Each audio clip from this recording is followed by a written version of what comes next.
Welcome back to the Pokemon Fire Red Monotype Bug Challenge. Last episode, we took on the Rockets and the Silph Co., the largest corporation in Kanto. They were after something called the Master Ball, the best Pokeball ever created, capable of catching any Pokemon without fail. Who knows what Pokemon they were after with that ball, but we were able to stop them. There was a hiccup along the way though. We got served a massive plate of humble pie from Gary, who smacked us like we were some newbie trainer. We were able to grind out levels and catch up, but we can't just assume that we are going to win every battle anymore. This week, we need to take on some gyms and catch up on that challenge.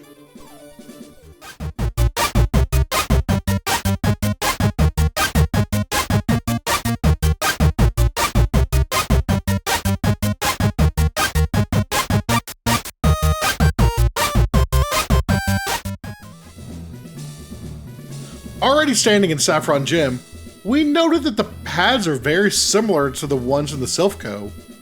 We start running through the pads, ignoring the trainers and pushing forward.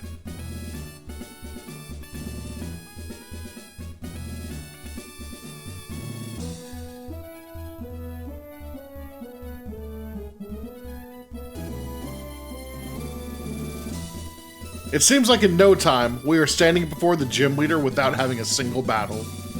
Sabrina knew we were coming and was prepared. She sends out her Kadabra, and we lead with Spike. Spike uses Twin Needle, and is able to defeat Kadabra and Mr. Mime with a single attack each.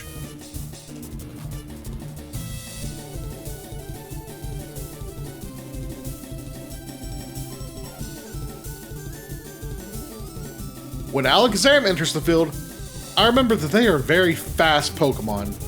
Spike did what was needed, but now it's time for Mandy to take the field. With a single sword stance, she lets her slash attack loose, defeating both Alakazam and Venomoth.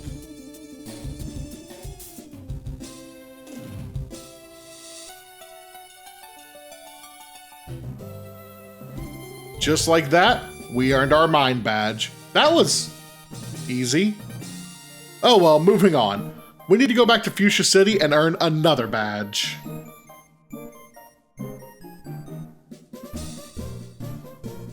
We quickly start our return to Fuchsia, taking our normal route on the bridge. We had a few battles left, but we were much more powerful than these trainers. We should have battled them earlier, maybe it would have helped against Gary.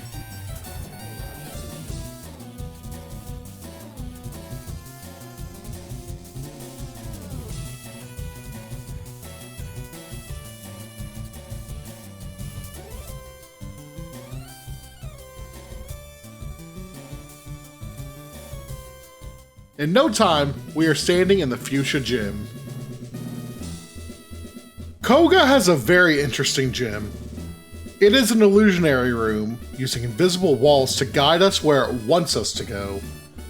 It is made to frustrate trainers, a preview of what a fight with Koga would be. People sometimes call Koga a poison type leader, but he's more of a status effect gym. We find ourselves fighting many psychic types again, something we don't stress about too much. We battle a few trainers, getting a feel for the gym style.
We go back to heal at the Pokemon Center, readying ourselves to fight Koga now.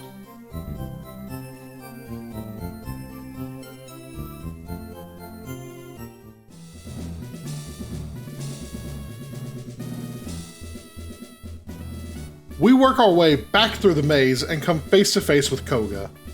He tells us that he is a poison type user, leading off with coughing.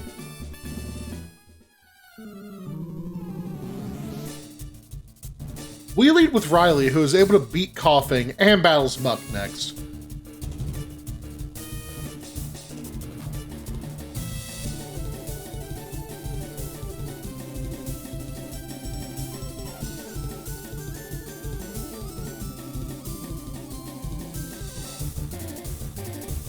Every time we get Muck low on HP, Koga heals.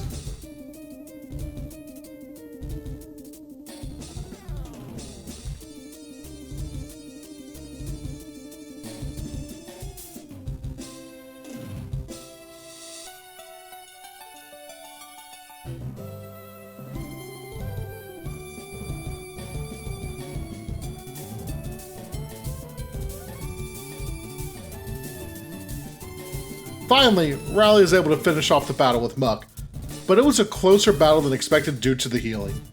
No worries, we do the same thing. Another coughing and another knockout for Riley. Koga's final Pokemon is a Weezing, but a critical hit from Riley finishes the battle.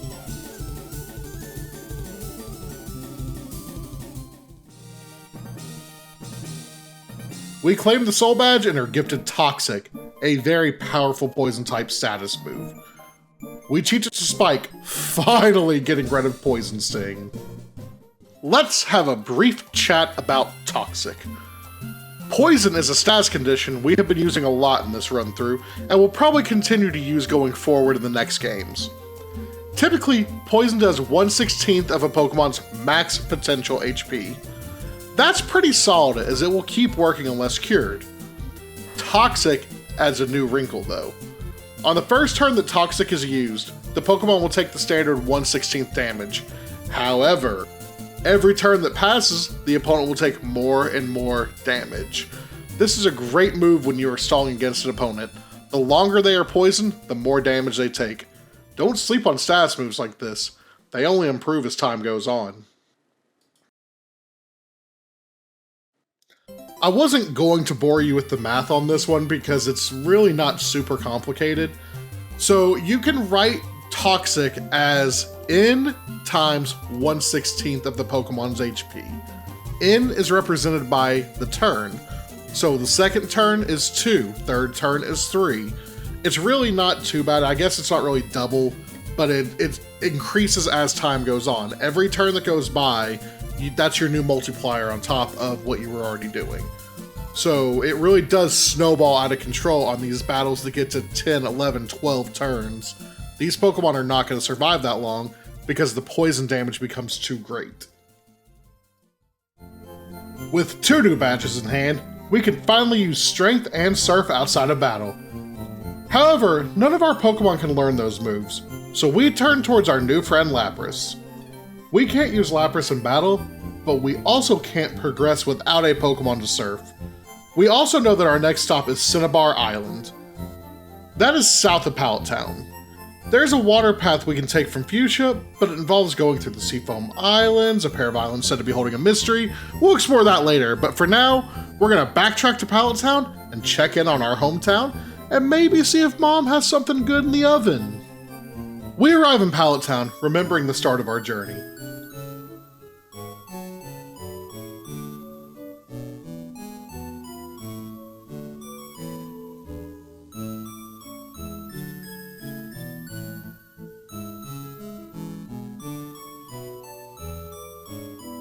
We look out to the sea, take a deep breath, and hop on Lapras's back.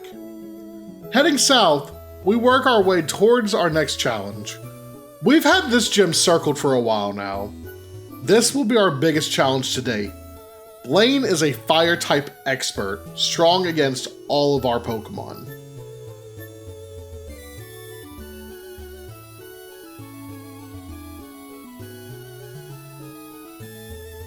We pass the gym, noting that it's locked. Well, as with everything, there has to be a key somewhere. I guess we will check around the abandoned mansion that resides on the island. First though, we use the Pokemon Lab to restore the fossils to a living state. We can't use these Pokemon, but that doesn't mean we can't let them come back to life.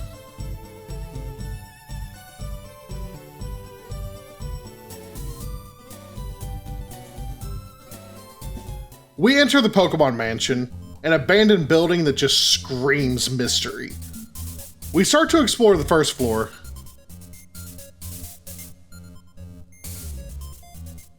Noticing that some of the statues have buttons. Well, of course we're gonna press buttons. It opens various doors and closes others. Who designed all of these traps and gizmos? What are they hiding? We find a diary that mentions Mew, a Pokemon found deep within the jungle. It apparently gave birth to a new Pokemon, Mewtwo? There are a couple other trainers exploring the mansion, each here for their own purpose.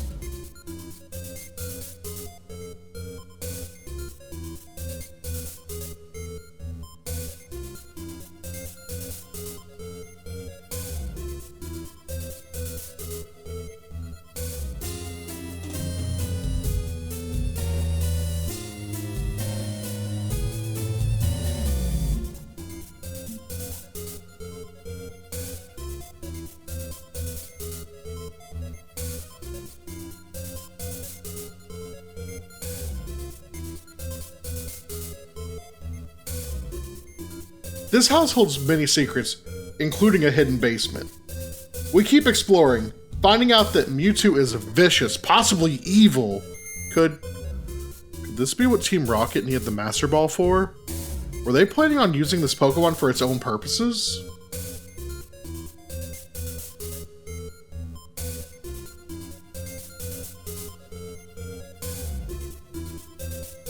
We find a secret key as well as the TM for Solar Beam. Solar Beam is a massive pickup for Riley, giving us a very powerful grass-type attack. We assume the key is to the gym and head back out, ready to see what awaits us. The key works, unlocking the gym for us. We know the challenge ahead of us and heal up, prepared for battle.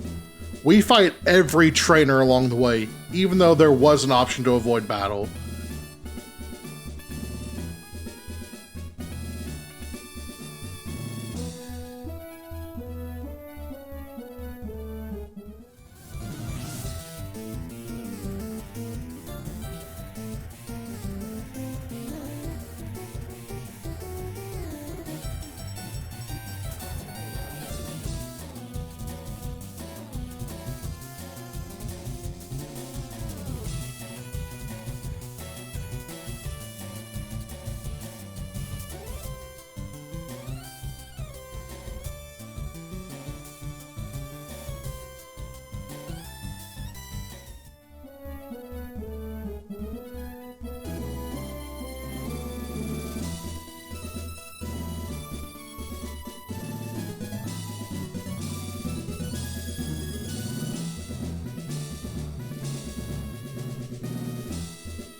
we are now making use of the move Return, a move that gets more powerful as Pokemon bond with you.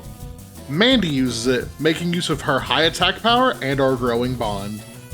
Mandy is making quick work of the gym trainers, using a combo of Swords Dance and Return. We finally have our strategy in place. This has been the plan all along. Okay, so this has been a long time coming. Return is a move that was introduced in Generation 2 along with Frustration. They act as opposites, one becoming strong when a Pokemon is newer and hasn't gained friendship towards you, the other becoming stronger as the Pokemon bonds and befriends you. Friendship was introduced in Generation 2 and was used to help evolve certain Pokemon, with Return and Frustration being a side effect of the new stat. You never get to see the number value of Friendship, but there are NPCs that can help you figure it out. Just like the other stats, Friendship can vary between 0 and 255, with 255 being the max. Starting in Generation 3, each Pokemon has a base Friendship stat, just like other base stats. For example, Weedle has a 70, whereas Chansey has 140 and Mewtwo has a 0. Friendship changes over the generations, and I will cover those more in depth as we go. For Generation 3, you need to know that you can catch a Pokemon in a Friend Ball and make its friendship rise to 200. Also, a hatched Pokemon starts with a friendship of 120. In Pokemon Fire Red and Leaf Green, your rival sister can help you determine your Pokemon's friendship level, while in Ruby, Sapphire, and Emerald, there are two places, Verdanturf Town and Pacific Town. In Generation 3, the ways to increase friendship are on the graph below. I would like to point out some common misconceptions on what affects friendship that even I believed, really up until the time I was researching this script. They are depositing a Pokemon in the Pokemon storage system, except it does lose friendship in Pokemon Yellow and the friendship resets in the stadium games, but that doesn't affect us. Letting a Pokemon's HP fall to a critical status, aka when it turns red and starts beeping. Letting a Pokemon get a status condition, or walking with a Pokemon with a status condition. Healing a Pokemon with low HP or with a status condition. Giving a Pokemon an item to hold except the Soothe Bell. This one blows my mind. I literally have been doing this even at the time of recording. Evolving a Pokemon except via Trade Evolution. Using a Pokemon in battle or winning a battle with a Pokemon. Increasing Affection. Affection is another stat that isn't introduced until a later generation. More on this later. In that graph, you saw there was an option for grooming. Well, Pokemon like to be pampered too, and Daisy is up to the task. Not only will she tell you how friendly your Pokemon is to you, she will offer to clean them up every 512 steps. She will tell you the friendship for the first Pokemon in your party as well. These are kinda cryptic, hinting at the number without telling you the number, but here we go. It couldn't possibly love you any more than it does now. Your Pokemon is happy beyond words, is your max at 255. It looks very happy. I wish your rival could see this and learn something from it. That's 200 to 254. It's quite friendly with you. Keep being good to it at 150 to 199. It's warming up to you. Trust must be growing between you is 100 to 149. It's not quite familiar with you yet. Pokemon are all quite wary when you first get them. That's 50 to 99. Player name? I don't like the way it glares at you. Could you try being a little nicer to it? Is 1 to 49. And the worst, it's not easy for me to say this, but is there some reason why your Pokemon would hate you so much? Is when it is at 0. All this talk of the friendship stat is finally to tell you how Return and Frustration work. As I stated earlier, Frustration works better when the Pokemon likes you less. The exact number where Frustration is stronger than Return is when the Pokemon has a friendship of 127 or less. After that, Return is the better move. The exact way to calculate Frustration is using the formula power equal 255 minus friendship over 2.5. Examples would include power is equal to 255 minus 0 over 2.5, which comes out to 102. That is the max power of this move and Return. Another example would be 255 minus 127 over 2.5, which comes out to be 51.2. That's the minimum damage you can get before return is stronger. The final one I wanted to show you is 255 minus 60 over 2.5, which comes out to 78. I picked that one as a random number just so you can see how wide the power fluctuations are. Return is very similar, with the formula being power is equal to friendship over 2.5. The maximum is still 102, but now that is at friendship 255 and not 0. Both of these moves were updated in Generation 3 to always provide a base stat of at least 1, something that was not true in Generation 2. These moves were also retired in Generation 8, which was Sword and Shield, and have not returned at the time of this recording. Okay, enough math, let's get back to the action. Finally standing face to face with Blaine, it all flashes before me. All of our planning and preparation. We don't know anything about the final gym leader, but we know plenty about this one. The Fire Master and the Hothead, Blaine.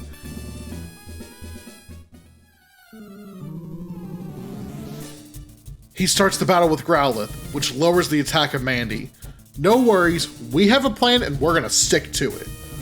Growlithe hits the first Fire Blast, but falls after one Sword Dance return combo.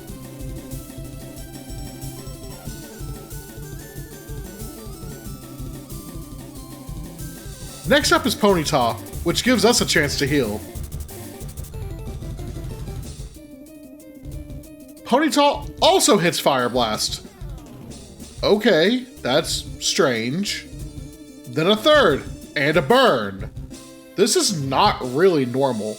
Fire Blast shouldn't hit this often, but luck isn't on our side as we are hit by a fourth and fifth.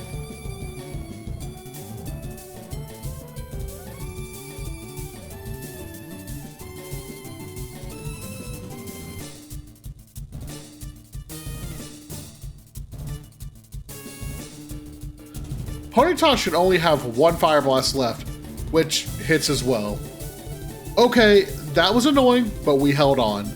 Now it's our turn.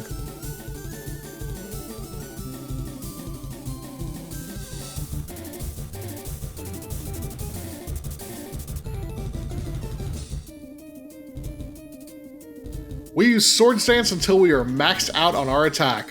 Once we are maxed, Mandy starts to use Return.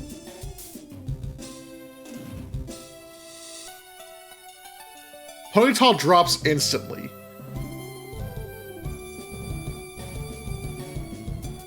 Next up is Rapidash, who can't stand the power of Return either. Finally, Blaine sends out his Arcanine. Mandy uses Return again and defeats Blaine's Arcanine in a single attack. Once more, we're starting to feel confident.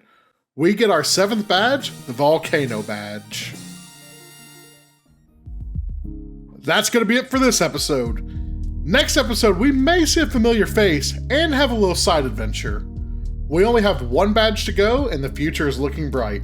Remember to take care of yourself, take care of your friends, and be better. Thanks so much for watching.